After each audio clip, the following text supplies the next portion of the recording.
আমাকে যদি বলা হয় আজ থেকে প্রতিদিন 5 বার একটি ফেসবুক পেজে যে তাদের পোস্টগুলোতে লাইক করে আসলে 2 বছর পর সুইজারল্যান্ড ঘুরে আসার একটা প্যাকেজ পাবো, কোনো লটারি হবে না, যতজন এই কাজটি করবে প্রত্যেকেই এই প্রাইজটি পাবে, আমি তো নিশ্চিত 5 বারের বেশিই যাব প্রতিদিন সেই পেজে গিয়ে লাইক দিতে, এটা নিশ্চিত করতে যেন এই চান্সটা মিস না হয়।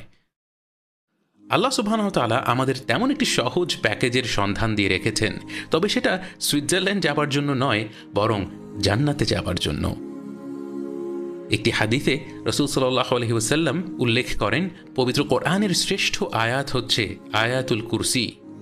আরেকটি হাদিসে তিনি বলেন, যে ব্যক্তি প্রতি ফরজ সালাতের পর আয়াতুল কুরসি পড়বে তার জান্নাতে যাওয়ার পথের একমাত্র বাধা হলো তার মৃত্যু, অর্থাৎ সে মারা যাওয়া মাত্র তার জান্নাতে যাওয়ার পথে আর কোনো বাধা থাকবে না।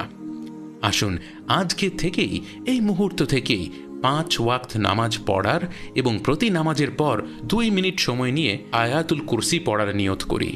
মুখস্থ নেই, ইনশাআল্লাহ দেখেই পড়ে নেব, কিন্তু পড়ব অবশ্যই। এ যে যেন তেন সুযোগ নয়, চিরস্থায়ী চিরসুখের জান্নাতে যাওয়ার সুযোগ।